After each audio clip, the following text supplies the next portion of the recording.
What up, guys? JP back at you once again, bringing you guys day number 27 in my 11th annual 31 Days of Horror. And today's review is a film that I have seen before on a really crappy transfer, and I did pick it up on Blu-ray, so I was like, let's give it a rewatch. I'm actually embarrassed to say that I had the film rated a lot higher than I do this time, and I don't know what the hell I was smoking back during the initial time I watched this film a couple years ago. But the film in question is Rawhead Rex from the year 1981. And Rawhead Rex, I believe, was written by Clive Barker. So he wrote the original story and the screenplay. And this is one of the films, along with Transmutations, that got Clive Barker to actually make his own movie in Hellraiser because of how crappy those two movies turned out. And Rawhead Rex is such a weird movie, dude. So it basically follows this guy who is a professor or something. He goes to Ireland to study some religious things, and during this time there's some field workers who find this giant stone sculpture thing in the ground, and lightning strikes that night and basically releases this thing called Rawhead Rex.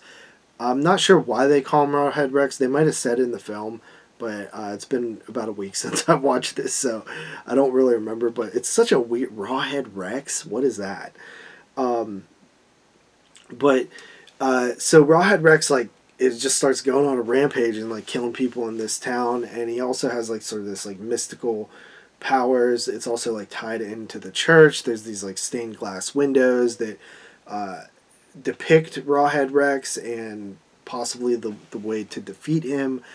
And basically the professor has his family with him. His family gets attacked, and his children, one of his son gets killed by Rawhead Rex, and it's basically up to him and the church and stuff to stop Rawhead from biting people's faces off, basically.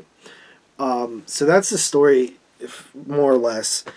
The funny thing about this movie is it actually has some really solid potential. The story is not that bad despite a few minor issues here and there. The story's pretty decent. It's just that the execution of the film is pretty bad. Especially the look of Rawhead Rex. It is pretty bad.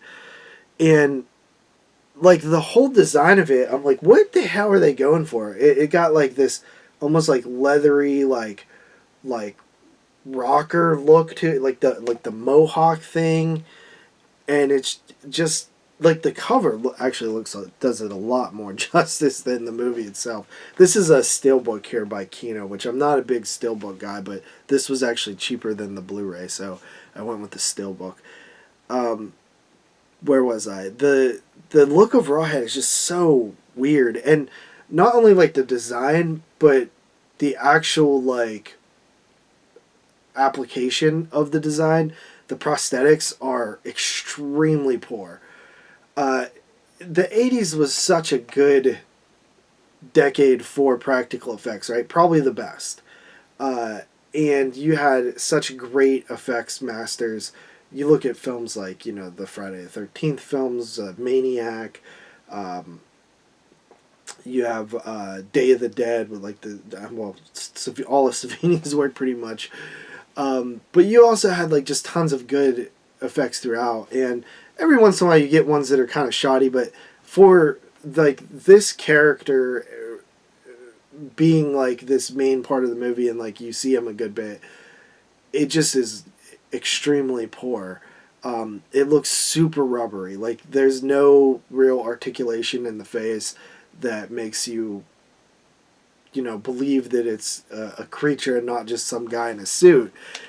His eyes glow, which are kind of cool, but it just it just doesn't work altogether. You know what I mean? It's too rubbery. There's no real movement in the face, and that sort of kind of destroys the film in terms of like being a good movie. That the way that the effects came off is a real disappointment, because imagine if the effects were like Pumpkinhead or something, right? Like Pumpkinhead good, you'd have a pretty damn good movie, you know. Little by the numbers in certain aspects, but it would be, you know, I mean, Pumpkinhead's kind of by the numbers a little bit too. Once the, you know, backstory aspect of it, and you know, they bring Pumpkinhead out, it's sort of just a basic slasher film almost after that. But I do like that they kill kids in this film. That's always a good thing. As I mentioned in my Burial Ground review, I like when kids get murdered. Not in real life, but in movies. Because it makes me believe that anything can happen if they're willing to kill kids. And I like that. But yeah, Rawhead Rex, man, it's fine. Like, you can watch it. It's kind of laughable. You can laugh at it, but it's not really that good, you know. So I'm gonna go ahead and give it like, I don't know, like a 5.5 out of 10.